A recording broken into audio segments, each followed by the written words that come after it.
E siamo qui per presentare questa, direi, questa fatica letteraria di fantascienza, ma insomma mi sembra quasi riduttivo chiamarla fantascienza, di Sandro, premio Urania 2014.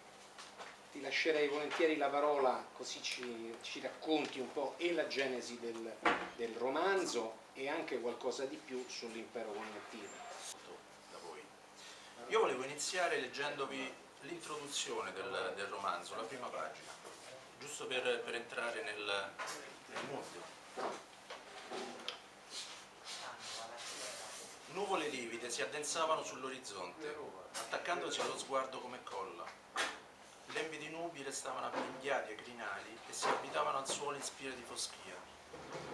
La potenza del cielo aveva iniziato a scaricarsi sulla terra lungo il fronte in avvicinamento di una tempesta. È il momento giusto, disse lo sciamano rivolto alla piccola folla che attendeva la sua prima mossa. Benché avesse oltrepassato la condizione umana dei suoi avi, indossava paramenti rituali che risalivano all'antichità. Si diresse verso il recinto e prelevò una pecora scalciante. La sgozzò con sicurezza e indifferenza, mentre il turbine che spazzava la terra si gonfiava e si abbatteva sugli edifici, infrangendosi sulle pareti rinforzate da lastre di metavetro. Il sangue lasciato sul terreno dalla bestia e il suo lugubre lamento, uniti alla tempesta in arrivo, provocarono in lui un moto sinistro. Il postumano attese gli ultimi spasmi dell'animale sotto lo sguardo immobile dei presenti, pietrificati dall'orrore e dal sacrificio. I belati si fecero sempre più tenui. Quando cessarono, lo sciamano incise la carne della vittima immolata, affondando il coltello intarsiato di scene rituali nel fianco ancora caldo. Dallo squarcio sotto le costole fu estratto il fegato, con cure e mosse sapienti, attente a non danneggiarlo. Le mani imbrattate di sangue lo depositarono su un tavolo di marmo. Un taglio longitudinale lo divise in due parti uguali. Anche sul tempo, per cui l'anomalia di questo impero connettivo è governare su queste dimensioni. Da quando l'ho concepito,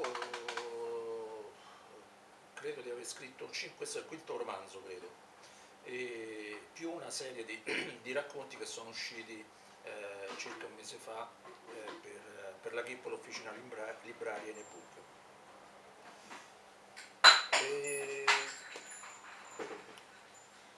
Come è nato questo romanzo? In realtà il romanzo è nato per una sorta di commissione da parte di Alessandro Manzetti, che purtroppo stasera non può essere qui per i motivi che conosciamo bene di Roma, insomma, del traffico, dello sciopero.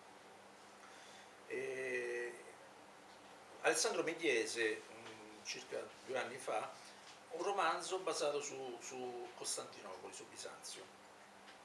E io mi ricordai di aver letto 10 anni prima, abbondanti, un saggio storico di Georg Ostrogowski, che riporto all'inizio di ogni capitolo, dei piccoli paragrafi che riporto all'inizio di ogni capitolo, che mi avevano fatto apprezzare davvero molto alcuni aspetti storici dell'impero bizantino.